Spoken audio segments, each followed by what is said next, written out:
Hi, thank you for having me at BlueSpace. My name is Xena Olsen, also known as Cheerio on Twitter, and I'm going to share with you today how I transitioned from CTI to Hunt.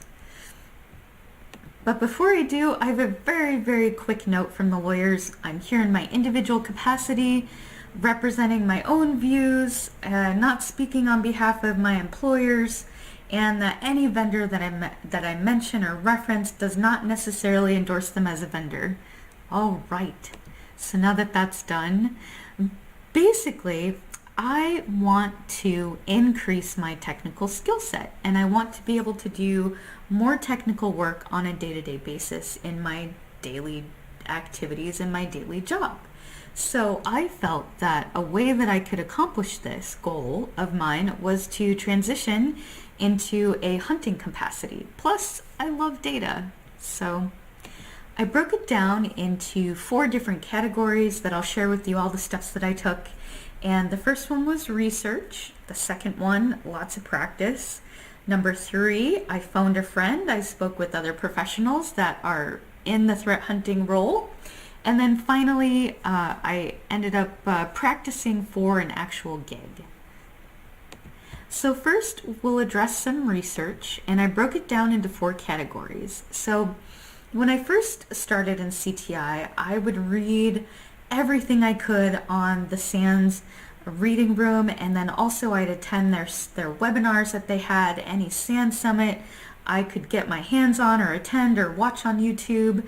I would go and do that. And so I, of course, already had a bunch of that material that I've read. Matt Bromley has a really great paper on threat hunting.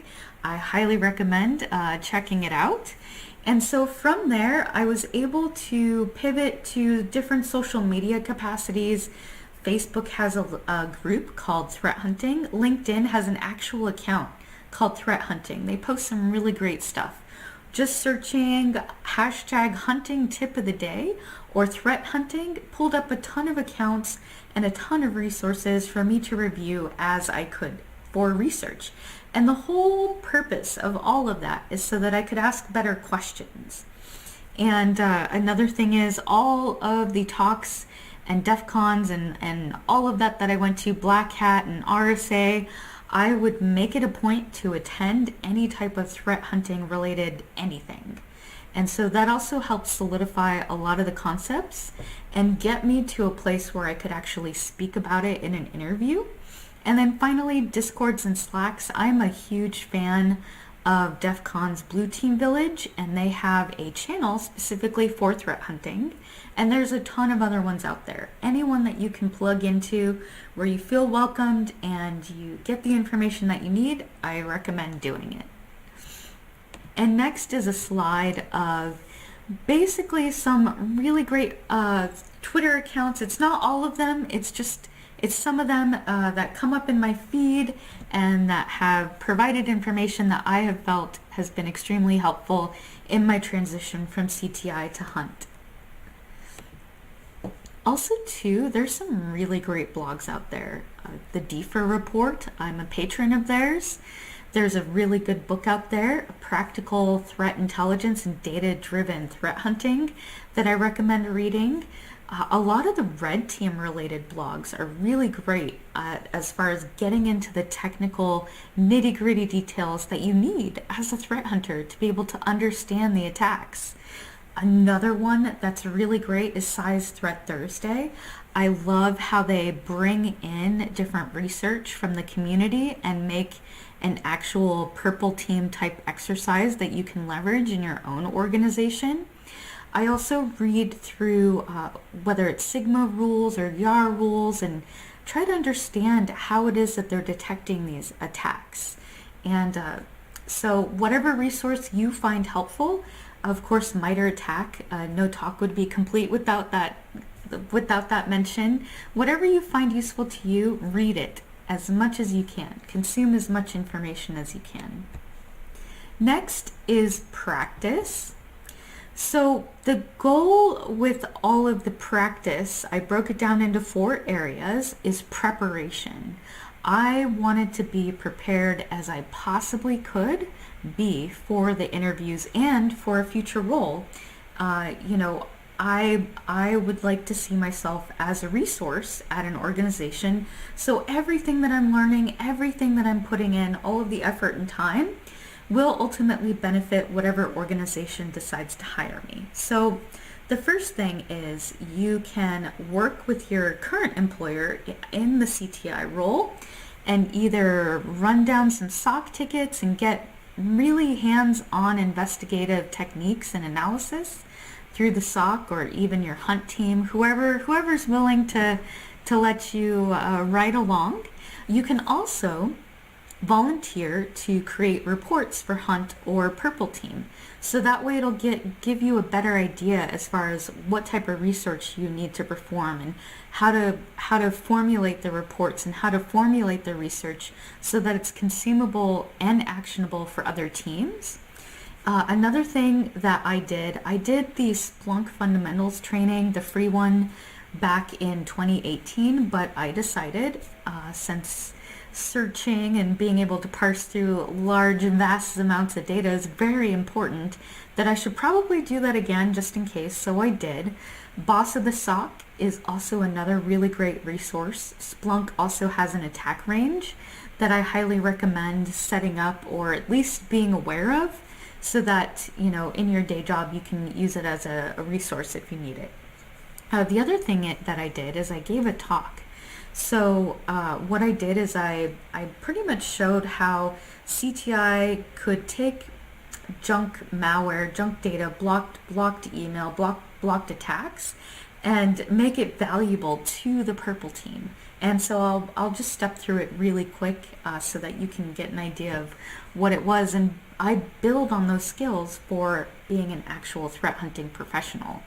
Another thing is, whenever I came across any type of threat intelligence, any red team related blog, anything like that, I would think about how I would essentially hunt it. So for instance, this is kind of the questions that I'd ask myself, like, what does this badness, what would it look like in the logs? Like, what would I expect to see?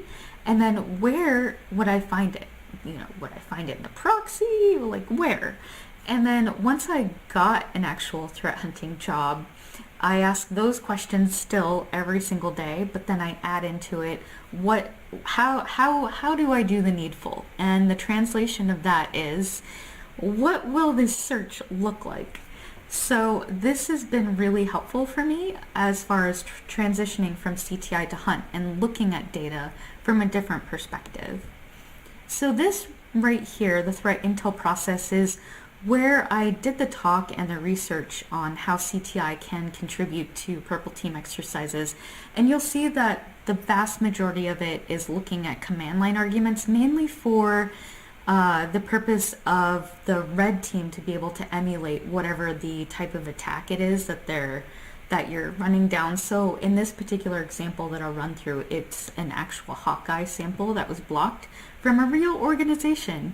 So I would pivot through the sandboxes, some cases Joe Sandbox. I really loved Malware Bazaar.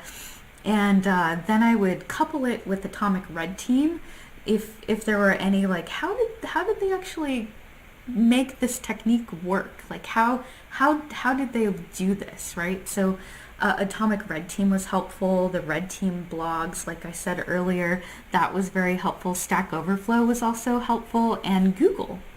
So I just literally grabbed the MITRE ATT&CK kill chain across the top with all the tactics.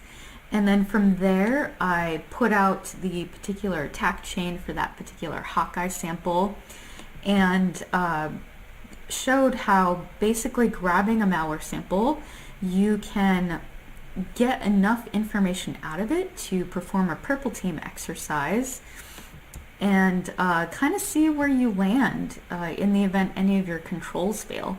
So for instance, I literally went to Stack Overflow and Atomic Red Team for this one here. Privilege escalation, they use DLL side loading for this one, and then process injection. So let's see. And here it's really interesting. So I looked at some of the detections related to this particular sample, and this is a YAR rule, I believe, from, gosh, 2015. That was a long time ago. And it was still catching the sample and many samples. So just thinking about how I would use that to find samples within my own environment, how I would look at masquerading within my environment from a hunt perspective, credentialed access, how would I look at that in our logs, collection, would I be able to find that on the endpoint? Command and control. So the C2 matrix, it's an open source project that you can contribute to if you want. So here's another avenue. You pull down the slingshot VM related to the C2 matrix, and then you can find out if there's specific detections or tool marks related to that and share that with the community. So that's another way that you can leverage your time and contribute to open source projects as well. Exfiltration, impact. I really didn't spend very much time on impact just because it's a production environment. And next we're on to the third phase, and that is speaking with a professional. So whenever I speak with a professional, I try to view it as their time is money, and they're doing me a favor to share their expertise with me and kind of point me in the right direction. So I try to think of what type of mentee would I like to have, and then I try to be that for this professional. So I give them very, very, very specific questions with outcomes or specific goals tied to those questions. And then I integrate the feedback, and you rinse and repeat essentially until you become a resource and people ask you, where do you find this? The other day I was able to share threat hunting resources with someone else that wants to pivot into threat hunting. So that's a win. And I also let the person that helped me plug say, thank you so much. Because of your guidance, I was able to land a job in threat hunting and pursue a new career. So give them feedback. And finally, getting a gig. So I build on all of my CTI skills beforehand that you saw with the command line arguments and helping present research for the red team to be able to emulate the particular attacks. Well, from there, I needed to focus more on the blue side of it. And okay, so this type of attack, what type of processes are involved with it, what type of Windows event IDs, sysmon, registry key changes, all of that, right? So I started to focus more of my research in that area as far as prepping and understanding stuff so that I could be even more valuable to the organization once they bring me on. So I focused my research for getting a goal and for getting a gig, and the end goal is application. So I broke it down into 3 areas. The first one was getting really good in understanding MITRE attack techniques. And I picked, like 3, and you get really good at being able to speak to them, to a very technical and knowledgeable audience. And then the next one was reviewing CISA and public threat reports. So for those, I prepared a minimum of an hour worth of content to share and speak with the interview team. There's sometimes a bunch of people that you're speaking with. Like I think there was one where there was, 5, maybe more, of these highly skilled, highly knowledgeable professionals, so that when they're asking questions, I will have information related to that ready to go. And then the third one is I stayed up to date with the InfoSec current events, essentially. And I did my best to understand it at a deep technical level, and that will help you in the interviews. And I also kind of approached everything from the foundation of a framework. From all the reading and all the research and all the stuff that I did, I came up with this. And it's my version of a threat hunting cycle that I use to this day when I'm performing threat hunting. And basically it's research and hypothesis generation and then it goes to analysis. So this is where you do the data collection, you create the searches, you run the hunts, you perform the analysis, and then it goes to the conclusions, and that's where you can either reject or accept your hypothesis, your findings, your mitigation strategies, any lessons learned, and then finally, I believe that any hunts that you can, it's a good idea to automate them. So I put detections in there as well. So there are a couple different areas that you can go with the application of data. You can either look at the internal related threat hunting or external. So a good way to think of it is cobalt strike hunting. You can look at cobalt strike in the wild, or you can look at how you would hunt cobalt strike that's actually in your network. And so I focused more on the internal environment. Both of them are legitimate, and both of them are used in threat hunting. I just preferred to focus on the internal threat hunting to start. And then I also consume the data based on structured or unstructured. So for some of it, structured is known TTPs, IOCs, and artifacts, and unstructured is kind of the unknown threat. You know, how are you going to do statistical analysis and find essentially the needle in the haystack? So I would try to think of two different ways of hunting the data and different techniques and unknowns. And also to any threat hunting talk without David J. Bianco, you know, I just couldn't help but mention his pyramid of pain.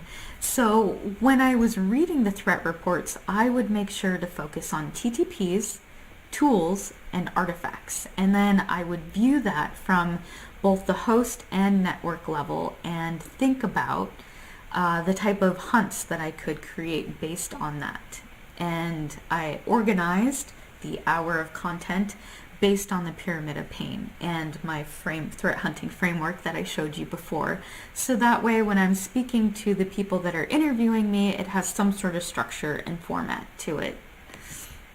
What I also did is I organized the different time that I spent in the different regions so that I could get an idea. Okay, so I spent a lot of time on research this week, so I should probably apply it, possibly.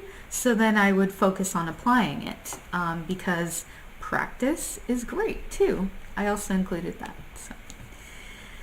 So basically I stepped through all the ways that I prepared for a role in threat hunting and how I prepared for transitioning from CTI to threat hunting. I built on my existing CTI skills so that I could be amazing in threat hunting and providing value right out the gate. And so that was my goal. You know, with research, basically you want to know where to find the stuff and to ask better questions, practice. Really, every threat report that you read, just think, how would I hunt that? Where would I look? And if you're into Splunk and all of that, what would the searches look like? And then finally, just be very, very practical with the application of whatever the learning that you're doing and be consistent. Like it takes time. It doesn't just happen overnight. So be patient with yourself, and thank you so much. I appreciate you and your time. I hope you enjoy BlueSpace and Ekoparty, and have a great rest of your 2021.